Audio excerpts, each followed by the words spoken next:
નમસ્કાર મિત્રો, જય માતાજી. નવા બ્લોગમાં તમારું સ્વાગત છે.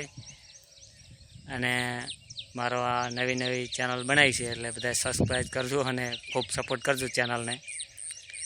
એટલો ખૂબ તમારો આભાર માનશે. ને કાંઈ બીજું ઘણું નવા છીએ એટલે કાંઈ આવડતું નથી, એટલે તમારા સપોર્ટની બહુ જરૂર છે. આપણે ખેતરમાં આટો મારવા આવી ગયા છીએ.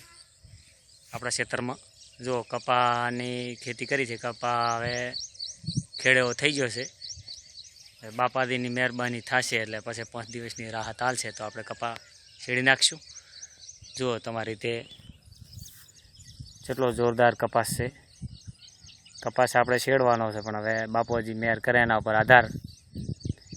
ને કપાસ શેડ થશે પછી મહેનત પણ ઘણી કરશે, જેમ કે આપણે ખેડૂત છીએ અને ખેડૂતોને મહેનત કરવામાં મજા આવે. અમને એ તો હરેક ખેડૂતને ખબર પડે કે ગમે એની સિઝન હોય, ખેડૂત હોય અને મહેનત કરવાની ખૂબ મજા આવે. ખેતીમાં કામ થોડુંક કઠિન છે ખેતીનું તો, અને આપણે તો ખેડૂત છીએ એટલે આપણે તો હવે કરવું તો પડે છે જ ને. અને આપણે ન કરત બીજું કોણ કરશે? અને આપણે બહુ કપાસમાં આળો ઘણો થઈ ગયો છે. બાપુજી મહેર કરશે થોડા ઘણી, એટલે થોડાક 5-10 દાડાની રાહત હાલશે તો કપા બહુ મહેનત કરીને ચોખ્ખો કરી નાખશે અને મહેનત પણ વધારે કરશે. એટલે ચેનલમાં નવા છીએ, ચેનલને સપોર્ટ કરજો અને સબસ્ક્રાઈબ કરજો અને ખૂબ સપોર્ટ કરો. જો તમને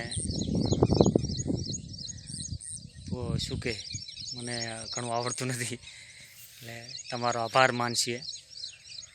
ઘણા આભાર તમારો માનશે એ બદલ. એટલે તમારા બધાને સપોર્ટની જરૂર છે.